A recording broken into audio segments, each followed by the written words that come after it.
नमस्कार दोस्तों। आज भी पूरा दिन खबरों में प्रवासी मजदूर छाए रहे। प्रवासी मजदूरों की दिक्कत, उनकी दुर्दशा पूरा दिन खबरों में बनी रही। आज का इसमें जो राजनीतिक डेवलपमेंट रहा वो ये कि अखिलेश यादव ने औरैया में मारे गए जो रोड एक्सीडेंट में मारे गए 24 श्रमिक थे, उनके परिजनों को 1-1 लाख रुपए मदद का ऐलान किया। प्रियंका गांधी ने 1000 बसेस की अनुमति मांगी योगी सरकार से कि हम जो माइग्रेंट वर्कर्स हैं उनको पहुंचाना चाहते हैं उनके घर तक, तो कांग्रेस को 1000 बसों की अनुमति दी जाए। उससे एक कदम और आगे बढ़कर राहुल गांधी दिल्ली में जो प्रवासी मजदूर परेशान हाल सड़कों पे घूम रहे हैं, जो किसी तरीके से अपने गांव जाना चाहते हैं, उनके बीच पहुंच गए और उन्होंने जो फोटो अपॉर्चुनिटी दी वो बहुत ही ऐतिहासिक टाइप की हो गई और वो फुटपाथ पे बैठ गए उनसे बात करते हुए। और इस तरह से एक पूरा प्रवासी मजदूरों के राजनीतिक जो जो हम बहुत पिछले 2-3 दिनों से देख रहे थे कि उसमें जो बढ़त लेने का जो प्रयास हो रहा था गैर बीजेपी दलों, खास तौर पर सपा और कांग्रेस में, उसमें आज हमें काफ़ी बढ़त देखने को मिली। मैं जिस मुद्दे को लेके आपसे थोड़ी सी चर्चा करना चाहता हूं और चाहता हूं कि आप उस पे मेरी बात को सुने और फिर उस पर अगर आपको लगता है कि ऐसा जो मैं बोल रहा हूं उसमें कुछ संभावनाएं हैं, तो आप अपने कमेंट्स के ज़रिए उस बात को, अपनी बात ज़रूर रखें मेरे साथ। इन सारी चीज़ों के बीच में एक अहम डेवलपमेंट हुआ था शुक्रवार को, माने कि कल, जब भारतीय जनता पार्टी के उपाध्यक्ष ओम माथुर ने एक चिट्ठी लिखी अमित शाह को, गृह मंत्री अमित शाह को चिट्ठी लिखी। और उन्होंने उस चिट्ठी का जो उसका मजमून था वो कुछ यूं था कि पहले तो उन्होंने जो स्वाभाविक तौर पर कि पहले तारीफ करी मोदी सरकार की कि मोदी सरकार प्रवासी मजदूरों के मामले में और ख़ास तौर पर पूरे जो ये कोरोना का संकट है इससे निपटने में बहुत शानदार काम कर रही है। साथ ही उन्होंने फिर ये कहा कि न्यूज़ चैनलों पर और अखबारों में जो तस्वीरें प्रवासी मजदूरों की देखने को मिल रही हैं उससे तमाम तरीके की चर्चाएं हैं। अब चर्चाएं वो भाजपा के खिलाफ हैं, वो लोग वो मोदी सरकार के खिलाफ जा रही हैं, ऐसा तो वो ना लिख सकते थे ना उन्होंने लिखा। उन्होंने कहा कि जो तस्वीरें दिखाई जा रही हैं और जो हम सब लोग देख रहे हैं उससे तमाम तरीके की चर्चाएं हैं जो तूल पकड़ रही हैं, वो चर्चाएं तूल पकड़ रही हैं। लिहाजा ओम माथुर ने ये आग्रह किया गृह मंत्री से कि जो 1000 करोड़ रुपए पीएम केयर्स फंड से प्रवासी मजदूरों के लिए सुरक्षित किया जा रहा है, उस 1000 करोड़ रुपए को खर्च किया जाए माइग्रेंट वर्कर्स यानी प्रवासी मजदूरों के परिवहन पर, आवागमन पर, यानी उनको उनके गांव तक भेजने पर। इस चिट्ठी की टाइमिंग पर जरा आप और गौर कर लें ताकि आपको आगे की बातें और फिर बेहद आसानी से समझ में आएंगी। दरअसल इस चिट्ठी के आने के ठीक एक दिन पहले गुरुवार को भारतीय जनता पार्टी के अध्यक्ष जेपी नड्डा के आवास पर एक बहुत ही हाई लेवल मीटिंग हुई थी। इस मीटिंग में भारतीय जनता पार्टी के माने संगठन के जो टॉप लीडरशिप है, माने जेपी नड्डा और ये चिट्ठी लिखने वाले ओम माथुर साहब सरीखे जो बड़े पदाधिकारी हैं वो सारे मौजूद थे। उसके अलावा एक तरीके से हम कह सकते हैं कि प्रधानमंत्री नरेंद्र मोदी को छोड़ के पूरी सरकार वहां मौजूद थी। ये संगठन और सरकार की बैठक थी। सरकार के सभी वरिष्ठ मंत्री, जिसमें खुद अमित शाह शामिल थे गृह मंत्री, वो सब वहां मौजूद थे। इस पूरी मीटिंग का फोकस इस बात पे था कि जो गरीब गुरबों को, मजदूरों को लेके जो माहौल बन रहा है उसमें जो प्रधानमंत्री ने पैकेज घोषित किया है 20 लाख करोड़ रुपए, उसमें जो कुछ भी इन लोगों के लिए सुरक्षित है वो उन तक पहुंचे और खाली पहुंचे और पहुंचता हुआ दिखे। और जो फोकस रहा उस पूरी मीटिंग का, जो मीडिया रिपोर्ट्स और मीडिया कवरेज आई, वो पूरी तरह से टिका रहा प्रवासी मजदूरों पर, प्रवासी मजदूरों की दशा पर, उनकी हालत पर, उनके संकट पर, इस पर चर्चा रही। और उसके ठीक एक दिन बाद ये चिट्ठी आई जो कि बाकायदा मीडिया में भी आई। तो आमतौर पर जो खास बात वो ये है कि मोदी सरकार में और जो मौजूदा दो बीजेपी है, इसमें इस तरह की सलाहें, खास तौर पर पीएम केयर फंड से जुड़ी हुई सलाह, जिसको खुद प्रधानमंत्री से जो नियंत्रित होता है फंड, उसको लेकर भाजपा का कोई पदाधिकारी सलाह दे और फिर वो सलाह देने के बाद वो चिट्ठी मीडिया को भी दे, ऐसी परंपरा रही नहीं है, ऐसा होता नहीं है। दूसरी बात कि जो ये बैठक हुई संगठन और मंत्रियों की, ये अपने आप में पहली बैठक थी कोरोना काल में। जब से ये कोरोना संकट हुआ है तब से लेकर ये भारतीय जनता पार्टी के संगठन और मंत्रियों की पहली इतनी वृहद बैठक थी, और जिसमें प्रवासी मजदूर लगभग केंद्र में रहे पूरी बैठक के दौरान कि इसको कैसे इन तक सहायता पहुंचे और कैसे मदद पहुंचे और सरकार उनके साथ खड़ी है, ऐसा बिल्कुल स्पष्ट तौर पे दिखे। अब फिलहाल की स्थिति यह है कि लगभग 125 मजदूर तो वास्तविक लाशों में तब्दील होकर अपने घरों पे पहुंचे हैं, मारे जा चुके हैं सड़क पर, रेल की पटरियों पर, और मारे जा रहे हैं। आज भी कुछ मौतें हुई हैं। ये सिलसिला जारी है। योगी सरकार ने आज एक बड़ा फैसला लेते हुए और ये घटना के बाद ये तय कर दिया कि अब ट्रक पर या पैदल या किसी वाहन में मजदूर नहीं दिखने चाहिए। तो अब उसका क्या प्रभाव पड़ेगा ये तो समय बताएगा। फिलहाल प्रवासी मजदूरों की जो हालत है, जो लाश में बदल गए वो तो बदल गए, लेकिन जो सैकड़ों किलोमीटर पैदल चलकर अपने बच्चों को घसीटते हुए अपने गांव तक पहुंचे हैं, वो भी जिंदा लाशों जैसे ही बन के रह गए हैं। और उनका जो उनकी जो मना स्थिति है वो मेरे ख्याल से एक जिंदा इंसान की तो अब बची नहीं है, जिस त्रासदी से वो गुजरे हैं। उस माइग्रेशन का जो इस वक्त जो दर्द है, जो गाँव में लोग पहुंच रहे हैं और जो वहाँ से फीडबैक है कि वो किसी भी कीमत पर, अधिकांश का ये कहना है कि हम मरने के लिए वापस नहीं जाएंगे। इन सारी स्थितियों में जो पॉलिटिकल एंगल है वो बहुत ही सोचने वाला ये इसलिए है क्योंकि जितनी तेजी से इसमें विपक्ष अब एक्टिव हुआ है, कहीं ना कहीं ये साबित हो रहा है कि भारतीय जनता पार्टी इसको लेके किसी जगह भयाक्रांत है, या उसको बहुत चिंता हो रही है इस बात की कि ये प्रवासी मजदूरों का जो मुद्दा है, शायद इसकी कल्पना शुरू में नहीं की गई थी कि ये इतना गंभीर मुद्दा बनेगा और इस तरीके से लोग सड़कों पर निकल पड़ेंगे और स्थिति बिल्कुल बेकाबू हो जाएगी। शायद ऐसा था नहीं, वरना जो प्रवासी मजदूरों का घरों से निकलना तो 24 मार्च से ही शुरू हो गया था, लेकिन स्पेशल ट्रेन्स 1 मई को जाके शुरू हो पाई। खैर, इस बीच में जो नुकसान हुआ और जो कुछ भी गरीबों की जो हालत, जो तस्वीरें देखी पूरे देश ने, जो आंखों में आंसू लाने लायक तस्वीरें थी बहुत सी, तो इसमें बच्चों की जो दुर्दशा देखी गई, उन सारी चीज़ों को अब मेन स्ट्रीम मीडिया भी बहुत कायदे से कवर करता हमको दिख रहा है।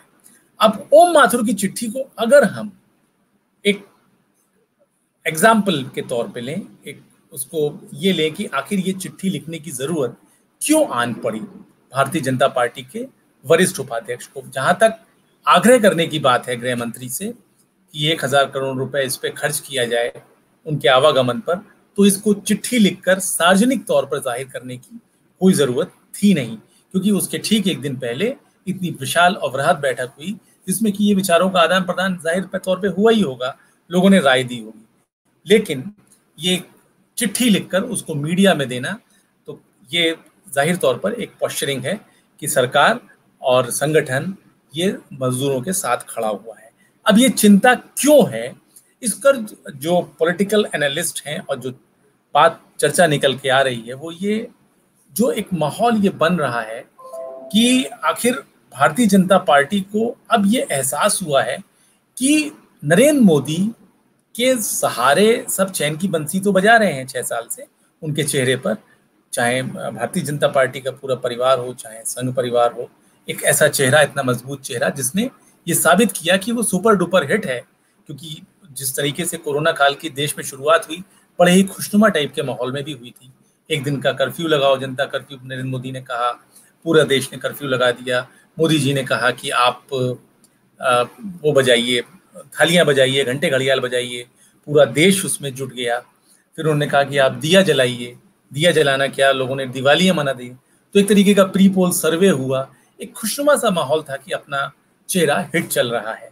लेकिन अब जो हालत निकल के आ रही है उसमें समाज साफ तौर पर 2 वर्गों में बटा हुआ है, 2 धड़ों में। एक तो हो गया जो जो वर्ग अपने घरों में बैठा इंतजार कर रहा है, वर्क फ्रॉम होम कर रहा है, लॉकडाउन के खत्म होने का इंतजार कर रहा है, फ्यूचर प्लानिंग्स बना रहा है, किस तरीके से हमको आगे काम करना है, एक वर्ग तो वो हो गया। एक दूसरा वर्ग है जो पूरी तरीके से बर्बाद हो चुका है, उसकी नौकरियां जा चुकी हैं, वो बिल्कुल बदहाली के दौर में है, भविष्य को लेके उसके सामने अंधकार के अलावा और कुछ भी नहीं है। 10 करोड़ के आसपास सरकार का ही बयान है संसद में कि इतने प्रवासी मजदूर देश में हैं, हालांकि इसकी संख्या ज्यादा बताई जाती है।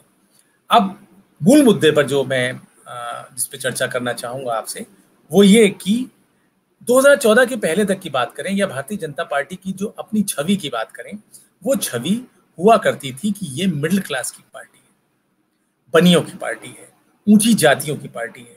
इसको गरीब गुरबों की पार्टी या पिछड़ी और अनुसूचित जाति की पार्टी नहीं माना जाता था। यही शायद सबसे बड़ा ड्रॉबैक था। नरेंद्र मोदी ने अपने हिंदू हृदय सम्राट का जो उनका जो छवि थी, उसने जो काम किया वो तो किया ही किया। उससे बड़ी बात है कि मोदी जी ने इस पार्टी को सबकी पार्टी बनाने में और उसको साबित करने में अपने आप को झोंका। उन्होंने अपनी चाय वाला वाली छवि जो है उसको लेके जब से वो 2013-14 से चले और अपनी गरीबी को उन्होंने जिस तरीके से लोगों के सामने रखा, अपनी जाति को लेकर उन्होंने जिस तरीके से सबके सामने रखा, जिस तरीके से आह्वान किया उन्होंने गरीबों को, हर जाति को जोड़ने का, अपनी छवि उन्होंने जो अति पिछड़ा बना के पेश करी, जब जब उनको मौका लगा, मणिशंकर अय्यर के मुंह से निकल गया नीच, तो उन्होंने उसको तुरंत ये करके कि हाँ भाई मुझसे नीच कोई नहीं है। मायावती ने अगर उनकी जात पे कोई कमेंट किया तो उन्होंने उसको ग्रैब किया। बड़ी मेहनत से उन्होंने इसको उस मुकाम पे पहुंचाया जहां पर धीरे धीरे ये पार्टी उससे बाहर आ रही थी, उस छवि से कि ये पार्टी बनियों की पार्टी है और ये पार्टी अगली जातियों की पार्टी है, ये पार्टी शहरों की पार्टी है, गांव से इसका लेना देना नहीं है। इसको मैं कुछ आंकड़ों के साथ आपको बताता हूं कि 2014 में 31.1 वोट मिले थे, जिसमें भारतीय जनता पार्टी सत्ता में आई थी मोदी जी के नेतृत्व में। लेकिन उसके बाद 2019 में ये 37.14% वोट मिले 2019 में पार्टी को, और गांव में बीजेपी का विस्तार हुआ। जो आंकड़े कहते हैं कि गांव में बीजेपी का करीब 7.5% वोट मोदी जी के नेतृत्व में बढ़ा। 7.5%, जो कि बहुत बड़ा बेस होता है। 7.5% वोट बहुत मायने रखता है, क्योंकि 37% वोट लेकर भारतीय जनता पार्टी प्रचंड बहुमत के साथ सत्ता में है। तो इससे आप अंदाजा लगाइए कि 7% वोट कितने ज्यादा अहम है। 7.5% वोट यहाँ बढ़ा है। प्रतिष्ठित संस्था CSDS के जो आंकड़े हैं, जो उनकी रिपोर्ट है, वो ये कहती है कि 2014 में गरीब तबके के विपन्न लोगों के जो 24% वोट थे वो भाजपा को मिले थे। लेकिन ये मोदी के नेतृत्व का, मोदी के चेहरे का कमाल था, उनकी ब्रांडिंग का कमाल था कि 2019 में गरीबों के वोट बढ़ के 36% हो गए। 36% वोट भाजपा को हासिल हुए। अब जो छवि बन रही है वो छवि शायद अब दोबारा से एंटी गरीब टाइप की या पिछड़ी जातियों के प्रति जो दुराग्रह वाली छवि है, और ये कि जो बड़े लोगों को इस पार्टी ने कंफर्ट जोन में रखा है, इस तरह की छवि बन रही है। और इसको पेंट करने की या इसको उभारने का विपक्षी दल कोई प्रयास नहीं छोड़ने वाले हैं, ऐसा उनकी अब तक के जो कदम है उससे जाहिर हो चुका है। अब सामने हालांकि लोकसभा चुनाव तो बहुत दूर है अभी, और अभी इसको लेके खाली आज की दिक्कत को लेके उसका स्पेकुलेशन लगाना बहुत मुश्किल है। लेकिन ये एक बहुत बड़ा डेंट है, क्योंकि इतनी बड़ी तादाद में, लाखों की तादाद में जो माइग्रेशन हुआ और जो सड़कों पर जिस तरीके से इंसान की जो बेकदरी हुई है, ऐसी बेकदरी शायद जब बंटवारा हुआ उस वक्त शायद देखी गई हो। उसके बाद से ये दौर आज़ादी के बाद से अभी तक कभी नहीं आया। ये पहला मौका है जब औरतें, बच्चे, लोग बदहवास, भूखे प्यासे सड़कों पर इस तरीके से चले हैं, और जिनके ऊपर बीती है सिर्फ वही समझ सकते हैं इसका दर्द। तो ये कहीं ना कहीं, इसको अगर इग्नोर करने की बात हो तो कोई इसको इग्नोर कर नहीं सकता। भारतीय जनता पार्टी ने और उसकी सरकार ने इसको हैंडल करने में देर करी। अब डैमेज कंट्रोल हो रहा है या क्या हो रहा है ये तो आने वाला वक्त बताएगा। और सरकार ने जो 20 लाख करोड़ का पैकेज दिया है उसमें जो सुरक्षित किए गए हैं गरीबों के लिए अनाज पैसा वगैरह, और जो विपक्ष के वार प्रतिवार चल रहे हैं वो कहाँ तक सफल होते हैं, और भारतीय जनता पार्टी अपने आप अपनी इमेज को जो उसने नरेंद्र मोदी के चेहरे के जरिए हासिल की है उसको अक्षुण्ण रखने में कितना सफल होती है, ये देखना बहुत दिलचस्प होगा। और हम लोग इस पे आगे भी बात करेंगे।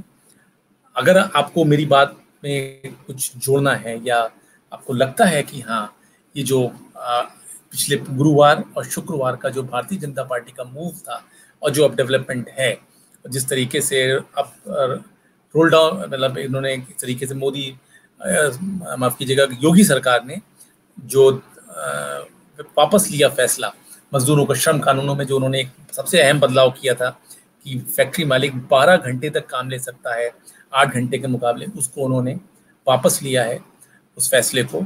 और इस पे के पीछे संघ का दबाव भी माना जा रहा है कि संघ से जुड़े संगठन बीएमएस वगैरह इसके खिलाफ थे। तो इस तरीके से पूरा जो अब मामला आके ठहर गया है वो ये कि भारतीय जनता पार्टी की छवि फिर से वैसी ना हो जाए जैसी कुछ दशक पहले तक मानी जाती थी। इसमें आगे क्या होता है ये अब बहुत रोचक होगा, क्योंकि प्रवासी मजदूर तो धीरे धीरे अपने घर और गांव पहुंच रहे हैं। उनके क्या रिएक्शंस होंगे ये भी अब आगे सामने आएगा धीरे धीरे। लेकिन भारतीय विपक्ष अब इस पे हमलावर है, और जिस तरीके से राहुल गांधी आज फुटपाथ पे बैठे और प्रियंका गांधी वगैरह का जो बयान आए हैं उसको आगे देखना बहुत रोचक होगा। तो इस पर हम लोग फिर बातचीत करेंगे। फिलहाल के लिए इतना ही। नमस्कार, शुभ रात्रि।